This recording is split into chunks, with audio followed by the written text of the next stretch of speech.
Good morning students. Let's continue our chapter people as resource. Let's revise. हमने अब तक क्या क्या पढ़ा? Let's revise it first. Overview. In overview, we studied and discussed about these terms: human capital, gross national product, human capital formation, advantages of a more educated or a healthier population We have read 4 topics in overview. What is human capital, gross national product, human capital formation, and advantages of a more educated or a healthier population. And physical capital also we have read. Next topic, we have studied about economic activities by men and women. Economic activities by men and women.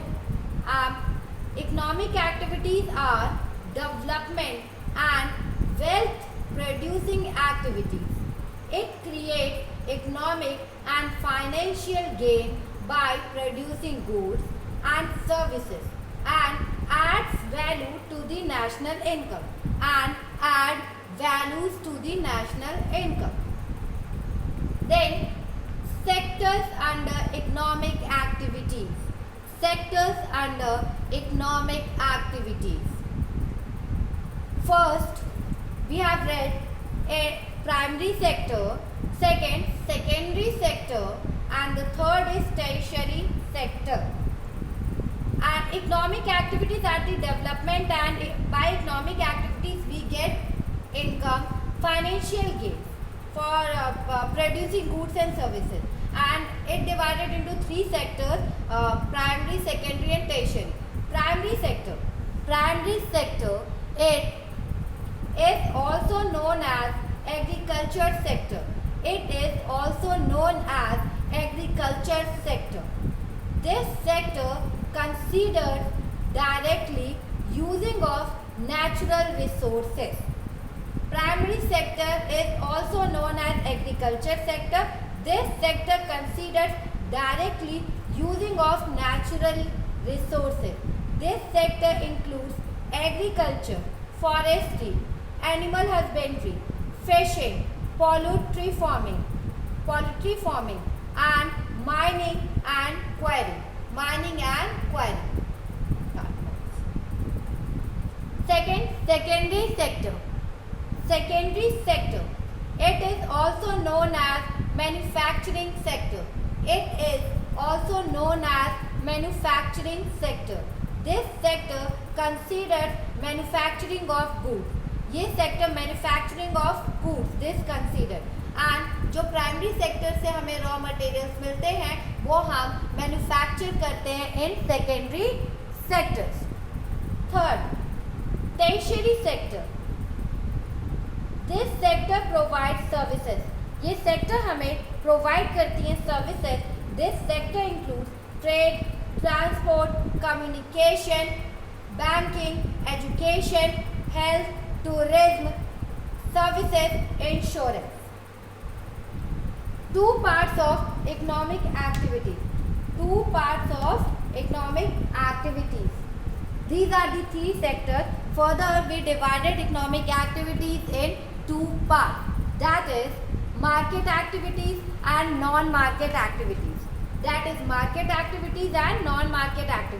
In market activities, consider production of goods or services including government services for remuneration, जिसमें हमें कुछ work करने से कुछ payment हो, कुछ remuneration, कुछ wages मिले, कुछ प्रॉफिट हो.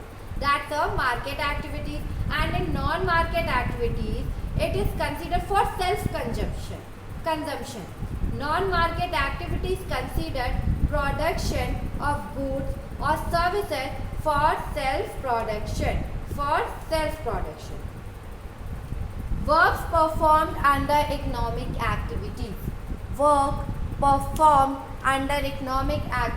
That is, there are huge difference between economic activity performed by men and economic activity performed by women.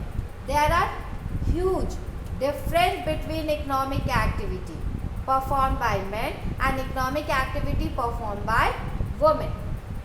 Women look after domestic affairs. Women look after domestic affairs like cooking of food, washing of clothes, cleaning of utensils, housekeeping, and looking after children. And men work in the field. Men work in the field. Men are paid for their work. Men are paid for their work. On the contrary, women are not paid for their work. Women are not paid for their performance in the house.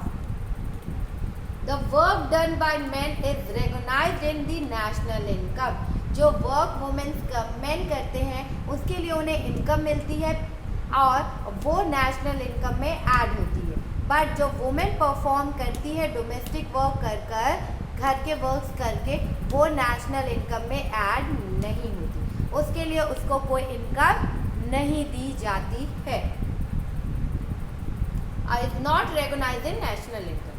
Then we read about that quality of population. In quality of population is mainly in literacy rate.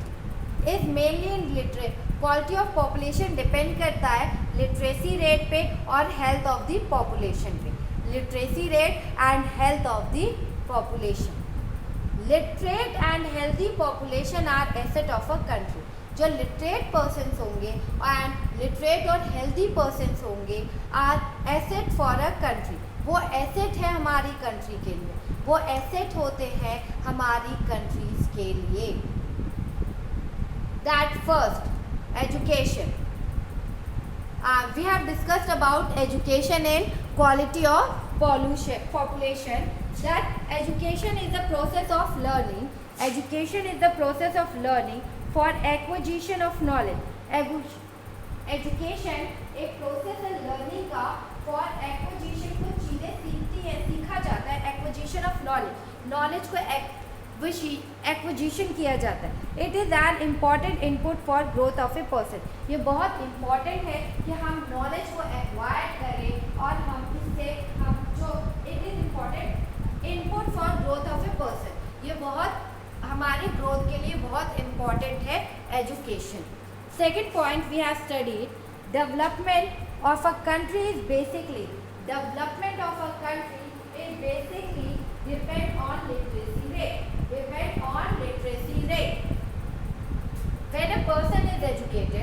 When a person is educated, then a family can be educated.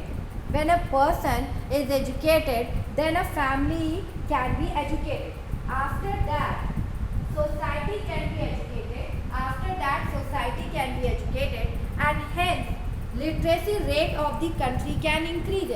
And hence, literacy rate of the country can increase. And an educated person can earn more income. अगर person educated है तो उसकी family भी educated होगी. वो अपने बच्चों को भी एजुकेशन देगा. उनके लिए उनके स्कूल के वर्क में उनको सपोर्ट करेगा, एक्टिविटीज़ में सपोर्ट करेगा, उनको न्यूट्रिशंस प्रोवाइड करेगा जिससे कि वो हेल्दी हो. एंड जो पर्सन इलिटरेट होते हैं वो अपने बच्चों को भी इलिटरेट रखते हैं. जो वर्क वो करते हैं, जैसे विलास की मदर, उसके पापा फिशरमैन थे, उसकी मदर ने भी फिशरमैन का ही वर्क किया, फिशर वुमेन, और आफ्टर दैट उसने भी फिश का ही वर्क किया. तो जो अनएजुकेटेड और इलिटरेट पर्सन्स होते हैं वो यही वर्क करते हैं और उनके बच्चे उनके बच्चों को न्यूट्रिशन भी नहीं मिलता. साफ ड्रिंकिंग वाटर भी, क्लीन ड्रिंकिंग वाटर भी प्रोवाइड नहीं हो पाता है. वो अच्छे घर में भी नहीं रह पाते हैं. And an educated person can earn more income compared than educated person ज़्यादा इनकम अर्न कर सकता है as compared to uneducated person because of their skill, because of their acquired knowledge. For this term, national income of a country can increase. national income of a country can increase. अगर educated person है, using their skill use कर रहा है, income मिल रहा है, तो जिससे हमारी national income भी increase करेगी, हमारी country की national income भी increase करेगी. Then governance efficiency can also be enhanced through learning process. जो हमारी administrative है, जो हमारा एडमिनिस्ट्रेशन है, उनमें भी काफ़ी चेंजेस आएंगे एजुकेटेड पर्सन्स के होने से, उसमें भी हमारे लिए काफ़ी गवर्नेंस में चेंजेस आएंगे. This was the revision. Let's start our topic under quantity of population and the next topic is in quantity of population. Our next topic is health. Our next topic is health, quality of population.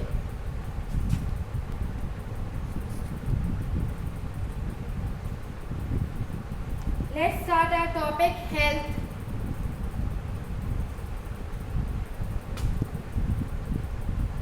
Firm maximize profit. Firm अपना profit. Firm maximize profit. Do you think any firm would be induced to employ people who might not work efficiently as healthy workers because of ill health? Because of ill health. We know that the goal of firm is to maximize their profit. Do you think any firm would be induced to employ? क्या आप सोचते हैं कि कोई firm ऐसे peoples को, ऐसे employees को अपने यहाँ वर्क पे रखेगा जो अनहेल्दी हो, जो इलनेस हो, और जिनके पास वर्क करने की एफिशिएंसी ना हो, work efficiency, who might not work efficiently, जो एफिशिएंटली वर्क कर ना पाए as healthy worker, healthy workers के साथ कोऑपरेट ना कर पाए, उनके बराबर वर्क ना कर पाए, तो क्या ऐसे पर्सन्स को कोई अपने फर्म में वर्क देगा? Second, the health of a person help him to realize his or her potential and the ability to fight illness. The health of a person health. किसी भी पर्सन की हेल्थ उसे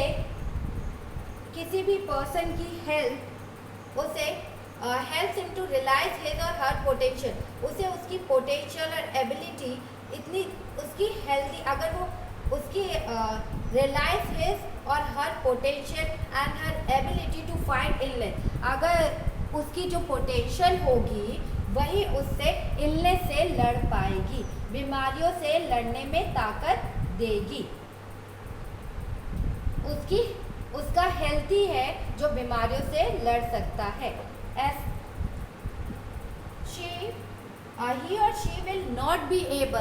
He or she will not be able to maximize his or her output. He or she will not be able to maximize his or her output to the overall growth of the organization.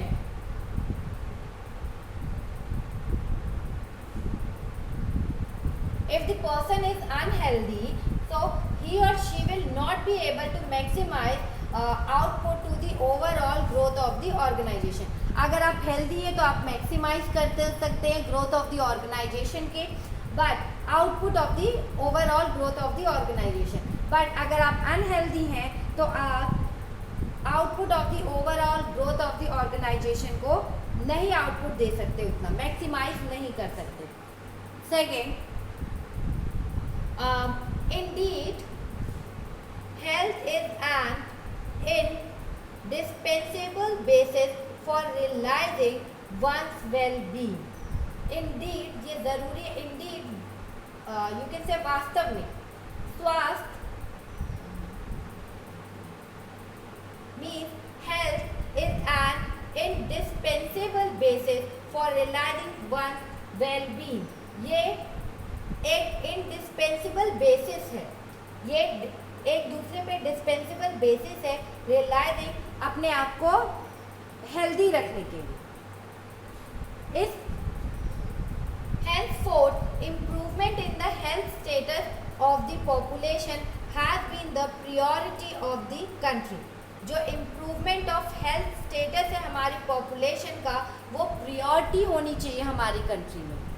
सबसे पहले priority हमारी health को देना चाहिए कि अगर हमारी health अच्छी रहेगी तभी हमारी कंट्री डेवलप कर पाएगी, तभी हमारी कंट्रीज में डेवलपमेंट हो पाएगा, हमारे फर्म्स में ग्रोथ हो पाएंगे, ग्रोथ ऑफ ऑर्गेनाइजेशन हो पाएगा, इंक्रीज द प्रॉफिट हो पाएगा, increment and our national policy two, हमारी जो नेशनल पॉलिसी है two aims at improving the accessibility of healthcare, family welfare and nutritional service with a special focus on the underprivileged segment of the population.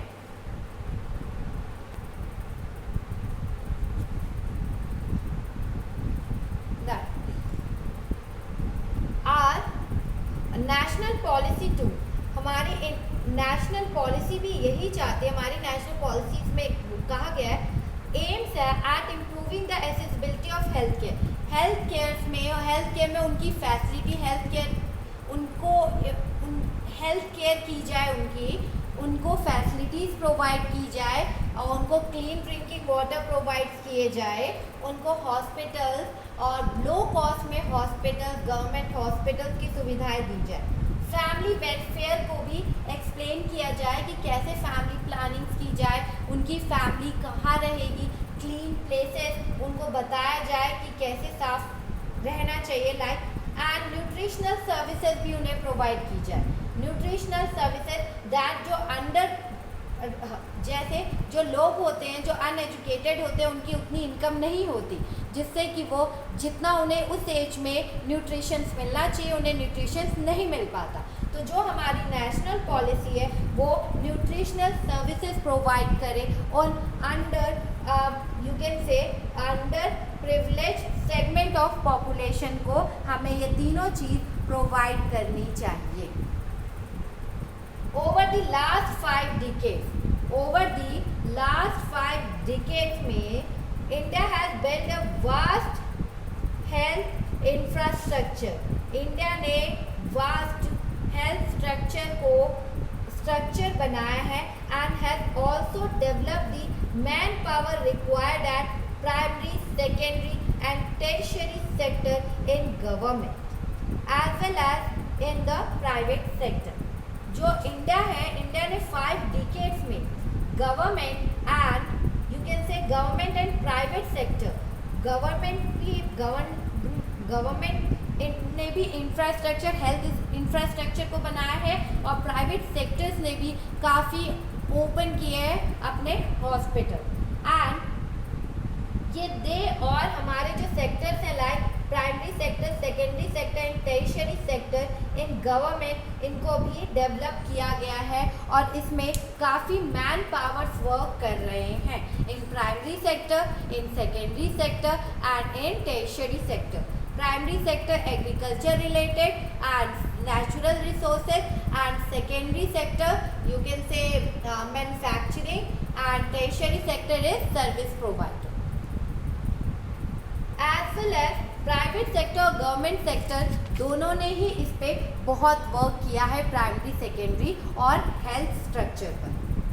Tertiary sector also included. These measures which have been adopted have increased the life expectancy to over 68.3 years in 2014. In measures के कारण, national policies के कारण उनकी life में काफ़ी improvement हुआ और उसके कारण दीज मेजर्स ने इस मेजर्स को अडॉप्ट करने के बाद जो लाइफ एक्सपेक्टेंसी किया गया वो 68.3 ईयर इन 2014 में इंक्रीज हुआ। जो वर्ष जब लोग 60 ईयर्स में जिनकी डेथ हो जाती थी, यू कैन से इससे उनकी लाइफ एक्सपेक्टेंसी इंक्रीज हुई 68.3 years in 2014 and infant mortality rate has come down from 147 in 1951 to 34 in 2016. In 2016, infant mortality rate, that जो infant mortality rate है has come down, वो come down हुआ, जैसे कि 147 1951 में था और 2016 में वो 34 रह गया। And crude birth rates have drop to, जो बर्थ रेट थी वो ड्रॉप हो गई, ड्रॉप टू 20.4, और क्रूड जो बर्थ रेट थी वो ड्रॉप हो गई 20.4 में, और जो डेथ रेट थी, जो डेथ रेट है 6.4 with in the same duration of time, वो 6.4।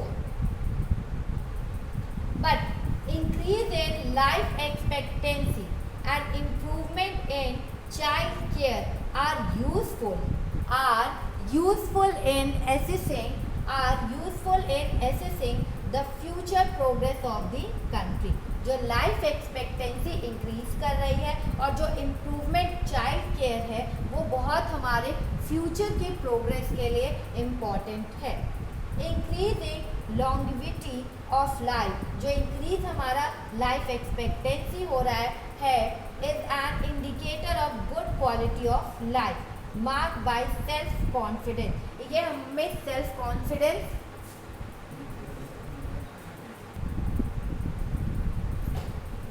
increase in longevity of life is an indicator of good quality of life marked by self-confidence।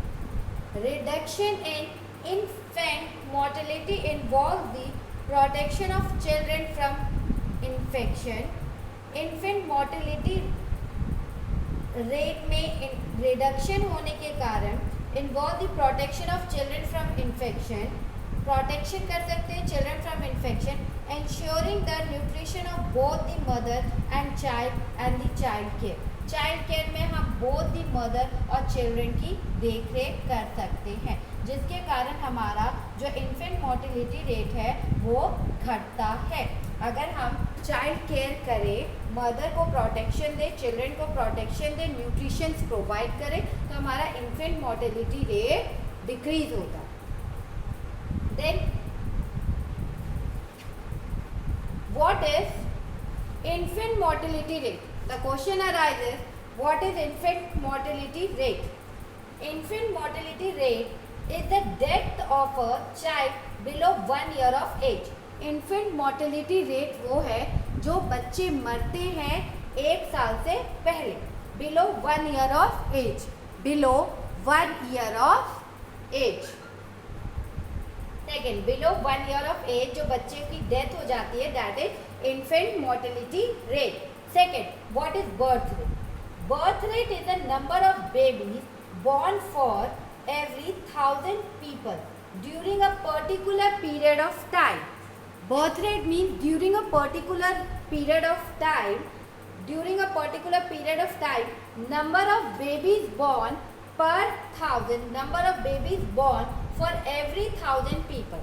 जो every 1000 people उस एरिया में है, मान के चलिए every 1000 people, उसमें नंबर ऑफ बेबीज जिनका जन्म हुआ है, दैट इज मतलब पर्टिकुलर पीरियड ऑफ टाइम में जिनका जन्म हुआ है, that is birth rate, that is birth rate of the, that is birth rate. And what is death rate?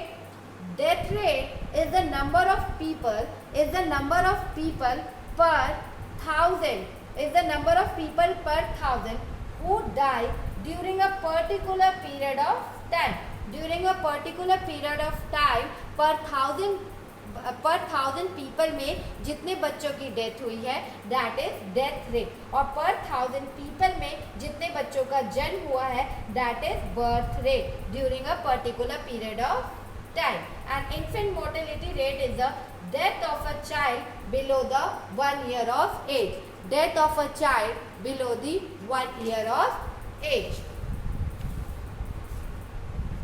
Second, there are health infrastructure over the years is given in your book, that is page number 24। table is given that healthcare, primary healthcare sub-center, primary healthcare, community healthcare center, A&M auxiliary, nurse hydrates, and RN and RM means registered nurse or registered midwife, and LHV means lady health visitors. And 2013 में you can see HC, PHC और CHC, primary health care sub center और community health center. In 2013 is 1,81,139. 1,81,139. And in 2014, 1,82,709. It increases, and in 2017 that is given 1,87,505.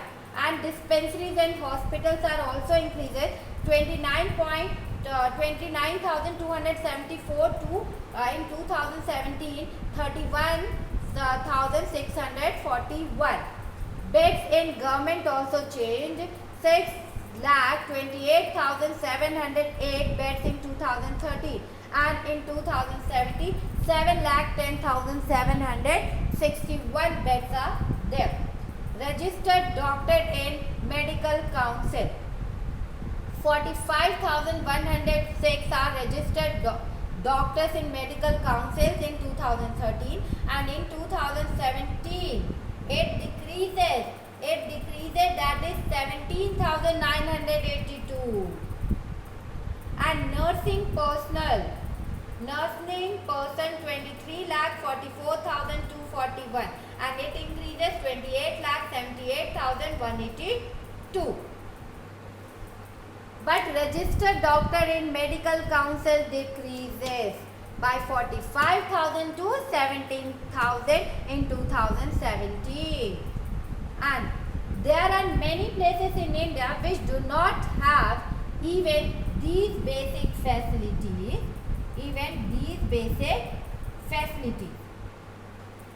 And there are only 381 medical colleges in the country.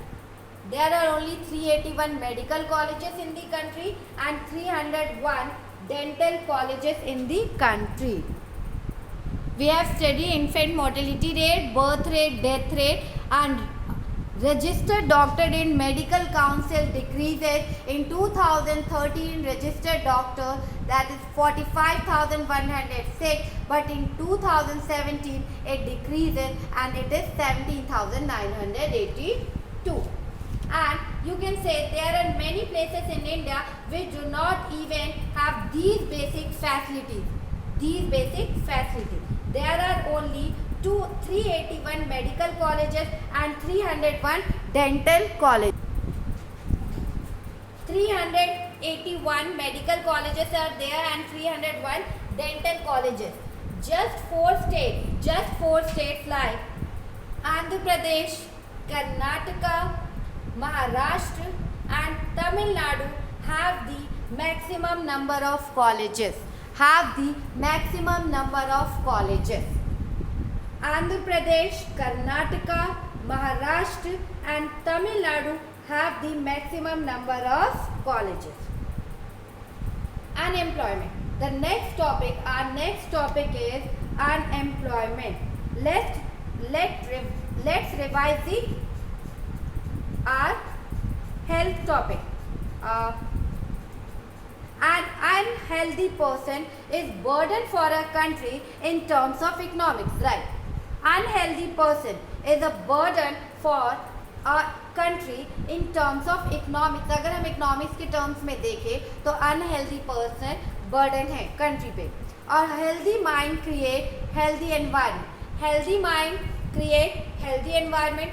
For development of a country, healthy environment is compulsory. For development of a country, healthy environment is compulsory. In India, states like Bihar and Uttar Pradesh have few medical colleges. In India, states like Bihar and Uttar Pradesh have few medical colleges. These states have poor health conditions. These states have poor health conditions. On the other hand, 4 states, Andhra Pradesh, Karnataka, Maharashtra and Tamil Nadu, have majority in number of medical colleges. Have majority in number of medical colleges with 381 medical colleges and 301 dental colleges. And you can say majority of colleges with 81 medical colleges out of 381.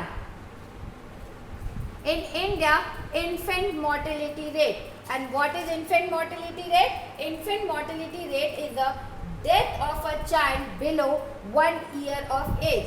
1 साल के अंदर जो बच्चा मर जाता है, अपनी as के 1 साल के अंदर जो बच्चा मर जाता है, छोटा बच्चा, उसको हम इन्फेंट मोर्टेलिटी रेट कहते हैं. और जो इन्फेंट मोर्टेलिटी रेट 147 1951 में 147 था और 2016 में 334 रह गया. इन्फेंट मोर्टेलिटी रेट इन 1951 147 था और ये डिक्रीज हुआ 2016 में 34. Crude birth rates have dropped. जो बर्थ रेट्स है वो भी ड्रॉप कर गए, 20.4 रह गया एंड डेथ रेट 26.4 इन 2016. और जो बर्थ रेट से वो ड्रॉप कर गए. जो पर 1000 पर्सन में जितने बच्चों का जन्म होता था पर्टिकुलर पीरियड ऑफ टाइम में, that is birth rate, and the death rate particular period of time मतलब पर 1000 पर्सन में जितने बच्चों की डेथ होती थी, that is death rate. And that is 20.4 and 6. Let's start our new topic, that is unemployment under quality of population. Under quality of population, unemployment. Our next topic is employment. Our next topic is unemployment. Let's start our topic unemployment. Sakal's mother Sheila looked after the domestic course. जो सकल की mother थी शीला, वो domestic course अपने घर के कामकाज करती थी. चिल्ड्रेन और help her husband Buta in the field. After the domestic chores वो अपने घर के काम करती थी और जब डोमेस्टिक कोर्स उनका ख़त्म हो जाता था घर का काम, तो वो और जो बच्चे थे वो अपने पति की हेल्प करती थी. वो और बच्चे मिलकर वो बच्चों की देखभाल भी करती थी और अपने पति की हेल्प भी करती थी. बूटा चौधरी की इन देयर फील्ड में उनकी हेल्प करने भी जाती थी. एंड सकल्स ब्रदर, जो सकल्स का ब्रदर है Jeetu, Sakal's brother Jeetu and sister Seetu spend their time playing and roaming. जो सकल्स का ब्रदर था, younger brother Jeetu and sister Seetu, दोनों ही अपना टाइम स्पेंड करते थे खेलने में और इधर उधर घूमने में. कैन यू कॉल शीला और जीतू और Setu unemployed? If not why? क्या तुम जीतू को, शीला को और जो सीतू थी, क्या उसे आप अनएम्प्लॉय कहोगे? क्या उसे आप बेरोजगार कहोगे? If not why? अगर नहीं तो क्यों? Let's start. Unemployment is said to. What is unemployment? Unemployment is said to exist when people who are willingly to work at the going wages cannot find jobs.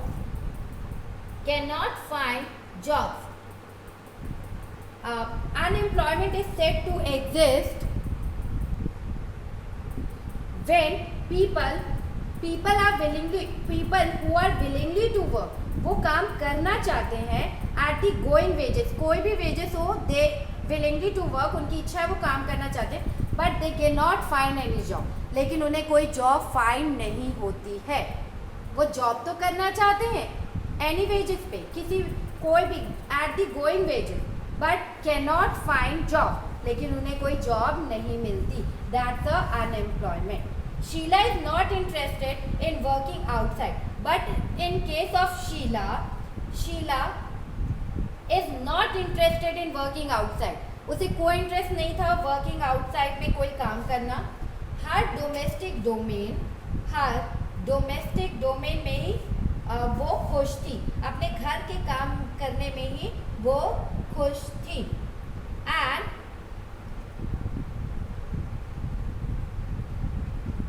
Jitu and Situ are too small. Jeetu and Situ are too small to be counted in the workforce of population. Jeetu and Situ बहुत ही small थे, उन्हें हम workforce population में count नहीं कर सकते थे. Neither जीतू, सीतू और Sheela can be counted as unemployed. हम जीतू, सीतू और शीला को हम अनएम्प्लॉयड नहीं कह सकते. The workforce population includes